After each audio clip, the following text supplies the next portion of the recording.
Coming up on Confidential, Booker T flies with an eagle. Trying to get him to get the spinneroonie down because the head as well as the spinneroonie, that's a tag team they can't lose right there. And check out the Divas stage mother. She's a man, baby. He said something about a nut shot. Can we say ovary shot? Or, you know, I don't have those, Phil.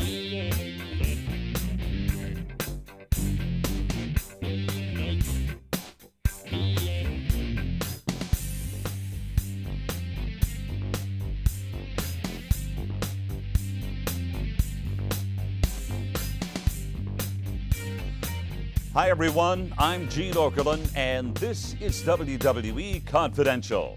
They're strong and sexy and beautiful. No question, the WWE Divas have redefined what it means to be a female wrestler. In recent weeks, the Divas have been turning heads not only with their beauty, but also their impressive wrestling expertise. Would you believe the driving force behind the girls is actually a legendary tough guy? Tonight, we're going to have a special look at the man behind the Divas. I think you're going to be surprised. But first up, Booker T and his biggest fan, NFL superstar Levon Kirkland. It seems like the athletes of pro wrestling and pro football have been kindred spirits for decades. From Chief Wahoo McDaniel, the Big Cat Ernie Ladd, and Lawrence Taylor, to Bradshaw, Farouk, and The Rock, they've all experienced success on the gridiron and in the ring. Could NFL All-Pro Levon Kirkland be next? Recently, in a preseason game, the Philadelphia Eagles linebacker paid tribute to his favorite WWE superstar by celebrating a tackle Booker T style. It turns out Levon isn't simply caught up in the spinneroonie craze. He's been a huge fan his entire life. As a matter of fact, he watches Raw every Monday night. Although they had never met, Booker T took it upon himself to call Levon, and the two became fast friends. As a matter of fact, they hit it off so well, Levon invited Booker T to the Philadelphia Eagles' brand new training facility. And that's where our confidential cameras caught up with the five-time WCW champion and the NFL All-Pro.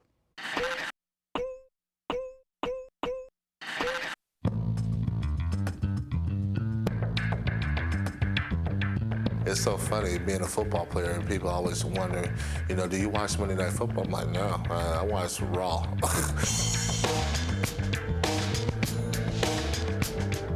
Well, welcome to our little world here.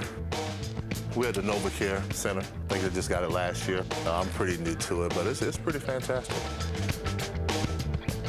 We talked on the phone before, but just meeting him for the first time, we really clicked pretty well. I've been following this guy for a long time, really checking him out, especially when him and his brother started off. And I'm talking about one of the greatest tag teams in World Championship Wrestling, Harlem Heat. Good, man. Nice to meet you, man. Nice to meet you. I'm doing great, man. How about you? Wait, Tom at? Tom, come meet your man. This Booker T, man. How you doing? All right. Me and this man talk wrestling. We sit by each other on the plane, and we talk wrestling the whole time. No football? Nah. There's a common bond because I think you find a lot of football players that follow wrestling and really respect and appreciate what those guys can do. And I think the pro football players sometimes wish they can get that mic and just go off like the wrestlers are able to do. My man was talking about me and my brother back in the Global Wrestling Federation, so I know he know what he's talking about. I'm like, I was talking to him over the phone, and he brought up the Ebony experience, you know, Booker T and Stevie Ray. And it's not like he's new on the scene as far as professional wrestling. He's been watching. If you didn't already get your workout today, you're in the right place. Well, you know, I'm tired right now. Oh, yeah. I mean, for most pro teams, man, this is really nice.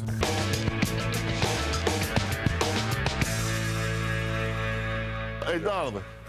Listen, how you doing? Hey, how's it going? How you doing?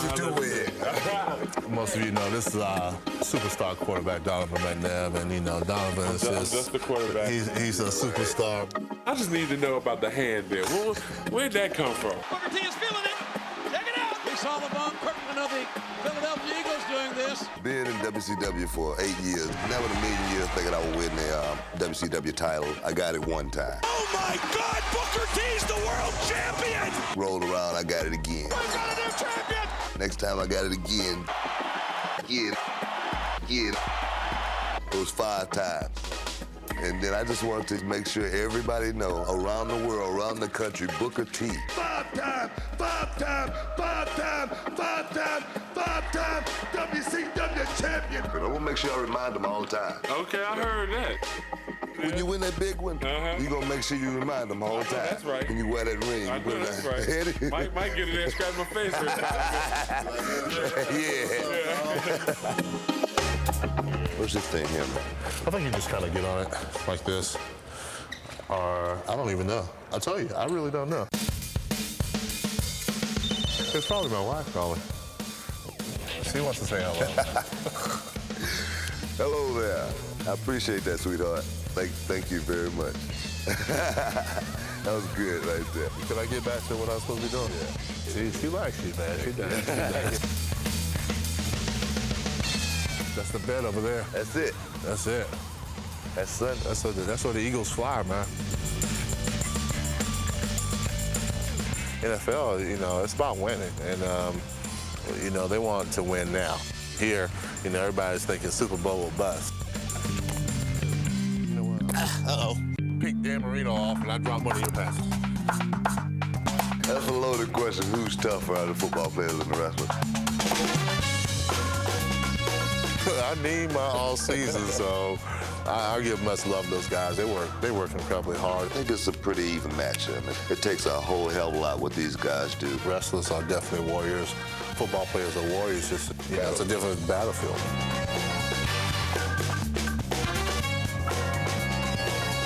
This is Pat Steaks, the original cheesesteak. Cheesesteak, man. This is my first real Philly cheesesteak. Trying to get him to get the spinneroonie down because the hand as well as the spinneroonie, that's a tag team that can't lose right there. And if you get out there and pull that spinneroonie off at the 50-yard line, I'm sure everybody in that stadium is going to go crazy. BTZ, 5-time WCW champion, 5 times. Soon to be champion right here. This is that ring, that Super Bowl ring. That's what we're looking for. One time. Up next, who's that jumping out the sky? It's R-E-Y. I look at all corners, I look at the ropes, and my mind just starts flowing. 619 isn't just the area code of San Diego's hometown hero, Rey Mysterio. It's also one of the many numbers that Rey dials up on his opponents. Although he's short in stature, Rey has already made a huge impact in a sport traditionally ruled by big men. Mysterio's daring and innovative style usually leaves fans and fellow WWE superstars scratching their heads and wondering, how does he come up with this stuff? Would you believe the power of meditation? Hours before the arena doors open, Rey sits in the stands and lets the ideas pop into his head. The results defy just about anyone's imagination, and gravity to boot.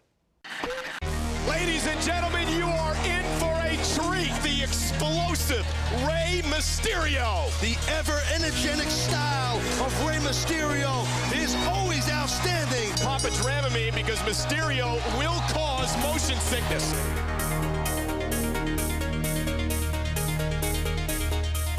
Look at Rey! Look at Mysterio! Oh my God, a crossbody on the top of the cage! I think my only fear is before I walk out onto the stage, once I'm in there, it's completely gone. I keep it entertaining by coming out with new moves all the time. And I got tons of moves in my head. When the time is right, boom, it's there. I always like to keep innovating, and I like to keep the fans, I like them to expect something new from me, and they always have something new. I always have something to give. Look at this! Whoa! Moonsault from the second rope. And check out Rey Mysterio. He calls this the Torito. I love Torito! Look at this! Corkscrew tope! Beautiful! I kick back in the ring, take a corner, and I kind of meditate. I sit back, I look at all corners, I look at the ropes, and my mind just starts flowing. It starts going, spacing out. That's how 619 came about too. Get out the cell phones. It's time to dial 619. The way I used to do the 619 before is I would knock down my opponent, boom, to the ground. When the people were getting ready to see Rey Mysterio take a dive to the outside, I would take off to the ropes and come back. And as I was about to dive, I would just fake a dive. So I would spin and come right back in. And the guy would either get scared, run away, or something. He would expect me to jump on top of him. But no, I would just reverse it and come right back in the ring. The very first time I performed here in WWE, I sat down with Michael Cole and with Taz, and I was going over the moves that I performed in the ring. When I told them about that move, before it was even called the 619, Taz and Michael Cole were like, we gotta get a name for that. So I came out with the idea that I wanted to use something from my hometown background. And Taz was into numbers, and we came up with the 619, which is the area code for San Diego, California. Oh, here we go. Brace yourself. 619. 619 connects. The new version of the 619 is, boom, take my man down, take the time to reach back, hit the ropes, grab with my left, second rope, grab with my right, top rope. At the same time, swing my body in, have the motion, have both of my feet, kick them right in the face, bounce them back in the ring. Every time I bust that move, it's adrenaline rushing. I'm pumped. I'm ready to go. Once I see him down, I'm taking off. The most memorable one, the 619 I pulled off with Kurt Angle, that he really did not expect. The very first time I hit him, the very first time I beat him, which makes me feel real secure by myself. Here it comes. 619 come in. The 619. Tarico setting Ray up for some West Coast pop. The West Coast pop comes after the 619, same, represent my area, the West Coast. It's a variation of the Hurricanrana, but when I come in, I hook the legs. Mysterio, gonna fly! There it is! Oh, West Coast pop! My style, I think what makes it unique is that, you know, there can never be two Rey Mysterios. There's only one. Up next, RVD comes face to face with the whole damn show. Only a fraction his size. Just like the real thing.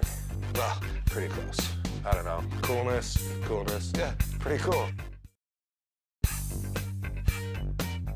Welcome back to Confidential. I used to think having your own baseball card had to be one of the greatest tributes for any kid who had ever dreamed of making it to the big time. Ooh, but the times have changed. I want you to check this out. This is the latest RVD action figure. Pretty cool, huh? WWE action figures have become a huge hit with fans, collectors, and kids who, well, just like tossing them around the room. Ooh, sorry about that, RB. Trust me on this one, folks. The superstars of the WWE get a bigger kick out of the action figures than anyone, and they like to make sure that they get them just right. As a matter of fact, Rob Van Dam insisted on a tour of the manufacturer, Jakks Pacific in Malibu, California. That's where a team of experts is laboring intensely on the next big thing in action figures. And if my instincts are correct, it can be summed up in two simple words: Mean Gene. We've been trying to get you to Jakks Pacific for a long time already. Gonna check out how to make some action figures? Jakks Pacific. Do you know how many different RVD action figures there are? Taking a tour of the place. I have to get a picture too. Oh, now you're pushing. And touch your bicep. I mean, I don't know.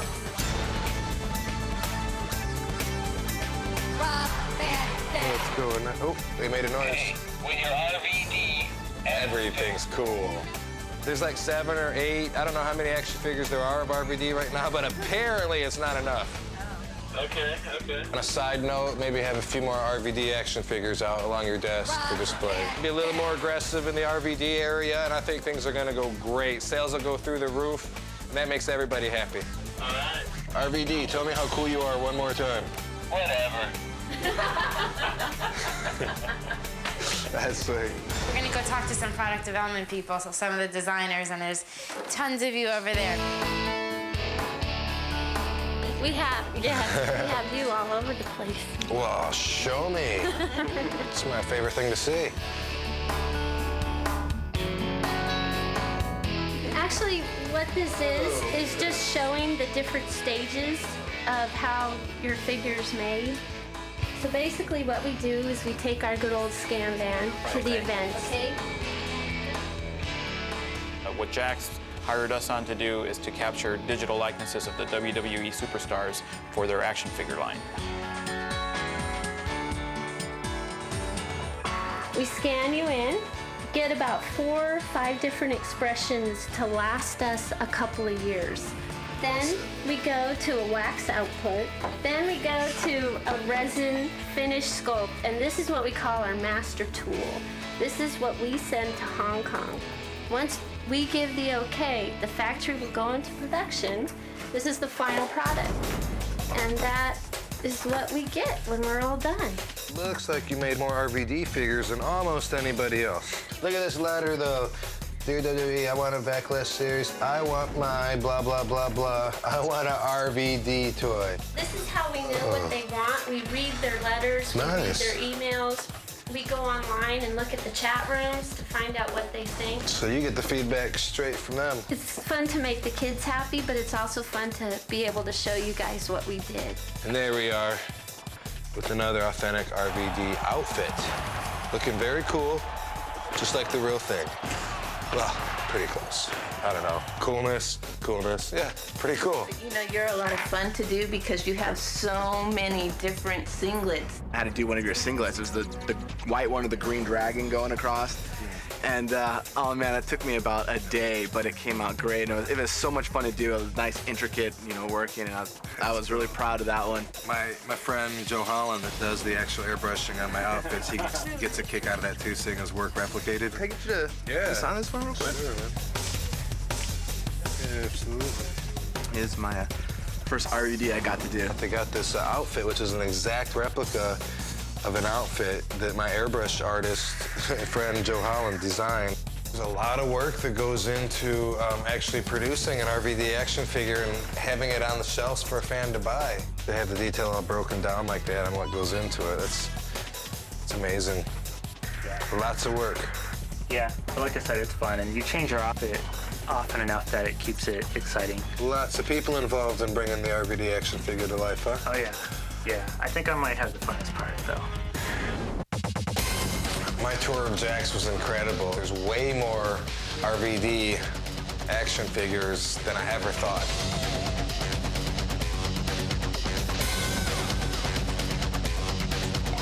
I'm gonna get all this sent to me later. Up next, there's more to being a WWE diva than just a pretty face. I'm going to make them into athletes, not just eye candy. When I say WWE Diva, what's the first thought that pops into your head? Let me rephrase that.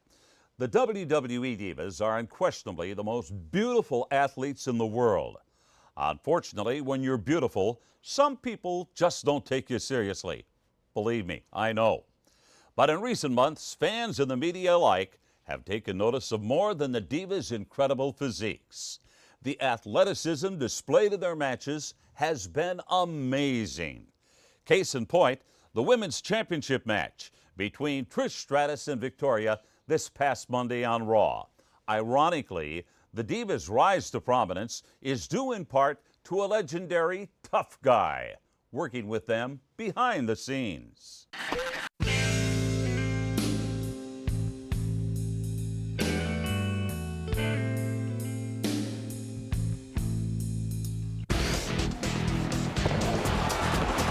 Women's division here in the WWE just keeps getting more and more exciting and more physical. I'm Fit Finley, and I'm an agent, mainly for the divas, the girls. Well, an agent's job basically is looking after the guys and helping them with their ability in the ring, helping them with their matches. Agents see the big picture, you know, where it goes in the future, what happens, and we give them things to do, moves to do that fit into their kind of character. I started in this business in a very strange way. My father was a promoter, and one night someone didn't turn up, and I was 14-year-old, and he said, "You got to go in there, boy." I'd been training before that, but never actually had a professional match. I got my carcass handed to me.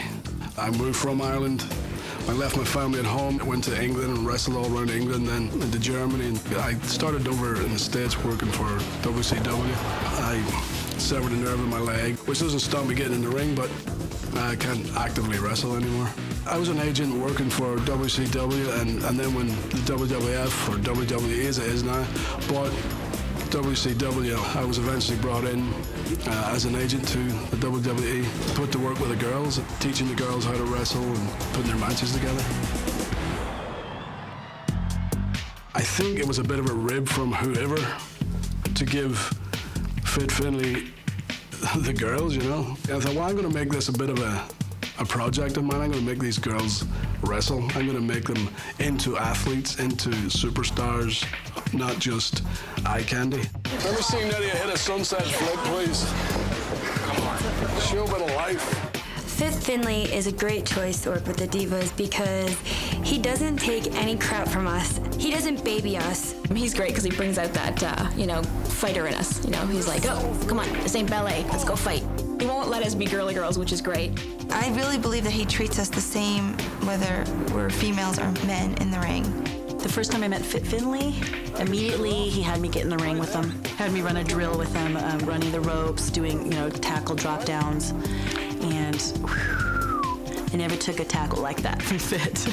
When I first met Fit, I asked him, Fit, how do you throw a forearm?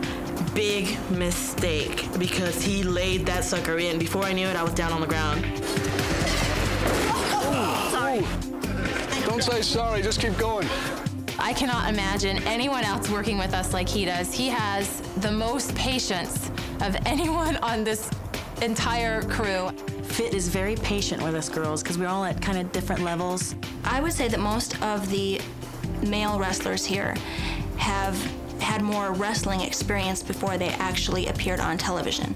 With the girls, they may have been valets or managers, so they may not have had as much match experience. And he's basically teaching us how to wrestle before every match that we have and trying to teach us a new move or two before every match. Let her hit you as you go through. Go through like that. Boom. Same as the boots. Hit her feet, but feet into it. So, because if you're trying to bump too quick, she's going to miss.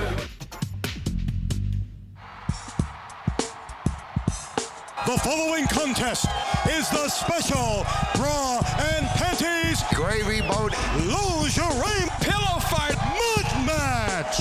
If the writers for our show have an idea where the girls' match would be based on their sexuality, whether it's a bra and panties match or lingerie match or something like that, Fit does a fantastic job of making us feel comfortable in focusing on the wrestling. A great challenge is when Fit comes to me and he kind of goes, all right, Trish, tonight we have a mud match, or we have a gravy bowl match. I said before my favorite part of Thanksgiving was the breast, but I like legs and thighs too. What are we going to do to make this more than just a gravy bowl match, or more than Trish and Stacy roll around in gravy? Stacy launched face first into the gravy.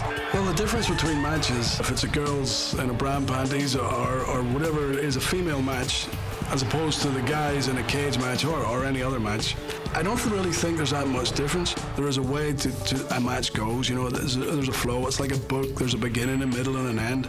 And basically that's what it is, no matter what match it is. I think it's really a strong feeling with the Divas that we really want to look hot and sexy while being, hard pugilist. He's great at throwing in a little saucy, fun stuff along with, the grappling, chain wrestling stuff that he's so great at too. What a drop kick by Terry! We all know that TNA is part of our job, but he never makes us feel degraded when we do those type of performances.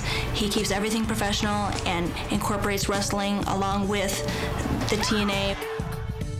I've never had any uncomfortable moments with Fit when I've been working with him, and I think that's one of the greatest parts about having him as an agent. Fit Finlay is, first of all, so respectful of women. Fit's kind of like the doctor. You don't worry about any of the sexual stuff, any of the, I feel uncomfortable. He's there to do his job, and you know that. And you know that he's there to help you through the whole thing. He's not there to, look at at your posterior as you roll someone else up. And he has the greatest sense of humor that until you're around him for a while, you don't pick up on. You're leaving her up there too long, you go too far left. Patting on these things hurts. Like, You get something. The way she was saying you didn't need it. The other day we were talking about, he said something about a nut shot, and then we all got tickled because, I said, shouldn't that be like, can we say ovary shot? Or, I don't have those, Fit. I don't have those things. You never deal with him and have a match that you don't laugh pretty much the whole way through.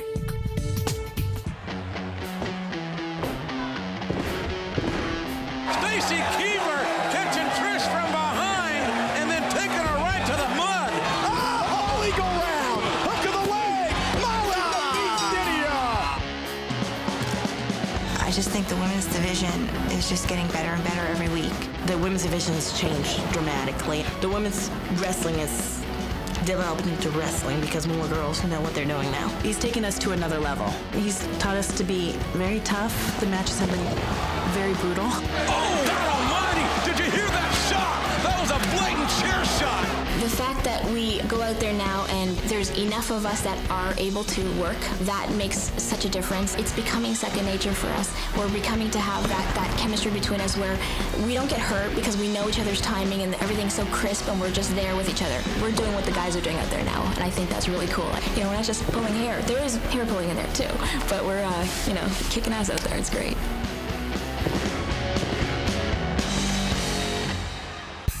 Coming up next, the WWE takes a trip down the strip, so come along for the ride. Vegas is great, isn't it, man?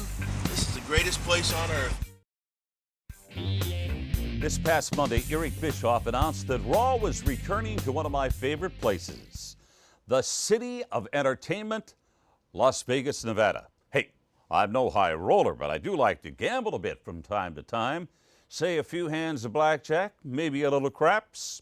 But there is no chance in hell that I'd put my fate in the hands of Eric Bischoff and his game of Raw roulette. That's exactly what the superstars of Raw will be forced to endure this Monday night. Every match will have a stipulation, and every stipulation will be determined by a spin of Bischoff's Wheel of Fate. Now, I'd have to say the odds are in favor of the house in this one.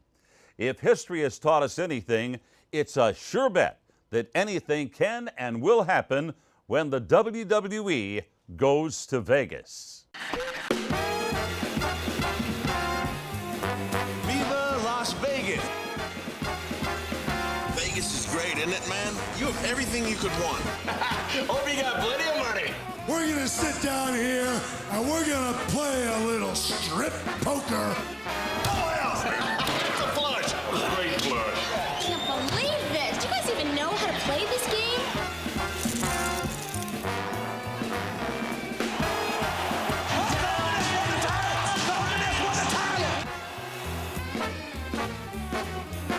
Wedding ceremony, only $40. That's us. Hey, get a nice shot of the brand new Mr. and Mrs. Hunter Hearst Helmsley. The Rock is a WWE champion! Now the figure four of Cindy Margolis. Look at this! New World Wrestling Federation champion, Vince McMahon.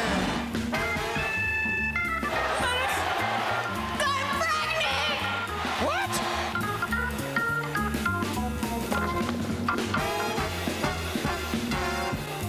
Next week we're in Las Vegas, right? This is the Raw Roulette Wheel. I've decided every match is going to have a stipulation. Every match is going to be decided by the spin of the Raw Roulette Wheel. Think about it. Just picture this. A cage match, an Inferno match, a hair match. We could even have a Kiss My Ass match or an HLA match.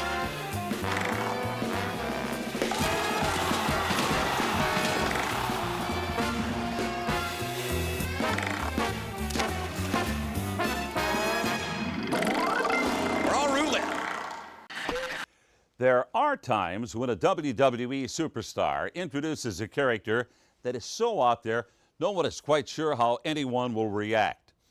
In the last 10 years, no one fits that description better than Val Venis.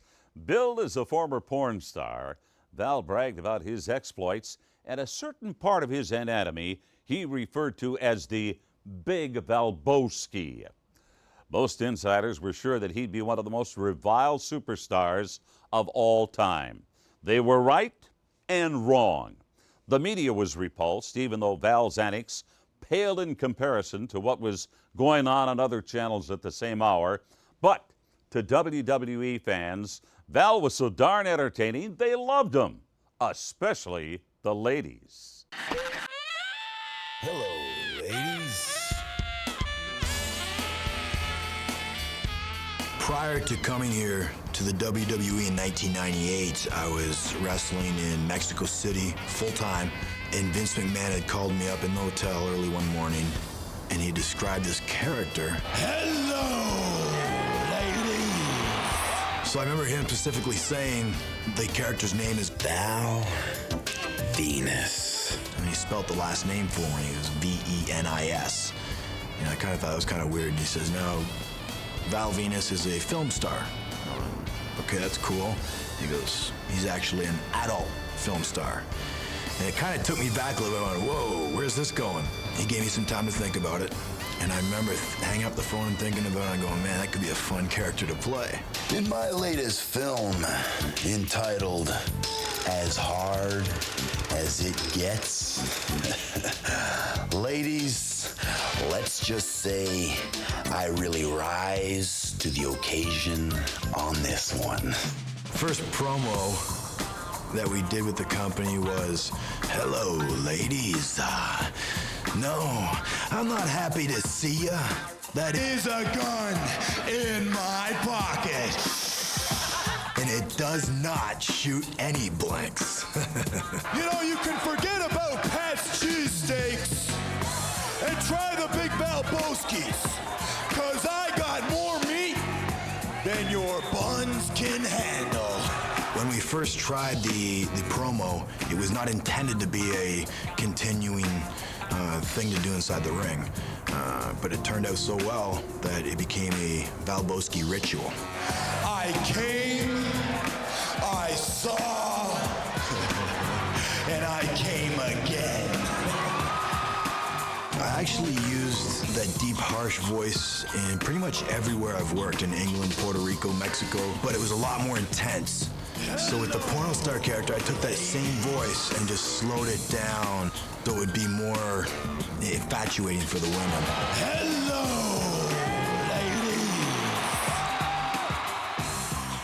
ladies. You know something? The Big Valboski is exactly like the Rubik's Cube. You know, the longer you play with it, the harder it gets. I remember that was actually one of my favorite promos, and that was a promo that I came up with myself. I was actually playing with a Rubik's Cube. It was my niece's Rubik's Cube, I believe. I was over at the house and just fiddling around with it, and I said, man, this thing is hard. And it just clicked into my head. That's a good promo, put that way for future use. And sure enough, the very next weekend, I used it on TV. I remember when my mom first found out that I was playing a porn star character, she was ecstatic. She just come right out, yeah, he's doing a porn star character, it's great. She loved it. Deion Sanders may be scoring on prime time, but the Big Valboski is scoring every time. There's quite a bit of difference between Sean Morley and the Big Valboski. In reality, I feel that the porno lifestyle, people who are involved in that industry, are very self-destructive people. And hey, maybe some people may not like me saying that, but I'm just gonna say it like I feel it, and I feel that's a very destructive lifestyle. So I think as far as Sean Morley being anything like the Big Valboski, no. Even though it was a lot of fun playing the Val Venis character, I think it was time to move on. I think we had played the Val Venis character out as much as we possibly could, and I think it was really time. If we didn't move on, it would have sunk Sean Morley as well. And the fact that we did not continue on, and we're really starting to focus more on wrestling now, and I think that's a good thing. Up next, Trick or Treat, Smell My Feet. Kane is gonna chokeslam Pete. Seeing Kane, I have to get in that, oh my God, not again. It's all in a reaction. It's showbiz. Last year in a promotion for No Mercy, Kane and his fellow superstars took on the great American pastime in what is destined to be a fall classic. Okay, so Kane isn't exactly Barry Bonds, but this year, the Big Red Machine steps to the plate again, and this time shows no mercy for a Halloween Scrooge. The location is a very famous house, but we can't tell you what house it is, otherwise we will legally get sued. But I think when you see the house, you'll recognize what house this movie was in. You don't want to look at the lady in the window, and you certainly don't want to take a shower here. The premise of the commercial is Halloween night, and a bunch of trick-or-treaters are coming to this very scary haunted type house. Trick or treat, if you smell what the rock is cooking. Is there a monster or a gremlin inside? Yes. When they open the door, they find out that it's Pete Rose, who is the homeowner. Beat it, jabroni. We had all the top superstars of the WWE portrayed in the spot. Halloween is Jericho. Trick or treat, brother. Can you dig it, sucker? You're the sucker. Pete, being the congenial gentleman that he is, throws them all out of his house until Kane shows up. Hi, Pete. All of a sudden the door opens and it's Kane. And I'm beside myself. No, oh please, not this guy again. Pete and I go way back. Pete Rose just got tombstone! Another tombstone to Pete Rose! Hey, there's Pete Rose of all that! Pete Rose! There's Pete Rose! Pete Rose just got chokeslammed! Of course Pete Rose is scared of me. Let me put it a better way. Pete Rose better be scared of me. Seeing Kane, I have to give him that, oh my God, not again. It's all in a reaction. It's showbiz. Not you again. Trick or treat. Kane is pretty aggressive. And even when he grabs my neck, he hits my neck hard. Trick or treat. Trick or treat. Trick or treat. Wait a minute, hey, he hit my neck real hard. You know, it's not a love tap, but it's part of the deal. It's part of the show, and you know, I'll survive it. Kane did not actually deliver the entire chokeslam to Pete Rose. And the magic of editing, Pete Rose never actually hits the ground or never actually gets thumped through the pumpkins. Action! Looks like the trick's on you, Pete. It's fortunate for Pete that he didn't get chokeslammed again. It gets sort of redundant. I'm actually starting to feel sort of sorry for the guy. Not you again. Who's a better actor, me or Kane? He's not even a close second. All he's got to do is pick me up and throw me down. You know, I have to do all the lines. Take a hike. Nothing for you. It's true. It's true. Scram! I had to say 50 times more than he did. He had 50 times more lines than I did. Trick or treat! He also hit a lot of singles, but every time I step up, I hit a home run. So that makes me the better actor. If Pete keeps this up, he's going to be in the WWE Hall of Fame long before he ever makes it to Cooperstown. Next week, Confidential returns with an all-new show. We're going to have a few surprises that you will not want to miss. That's it for this week. Again, I remind you, if you see and hear it here, it's confidential.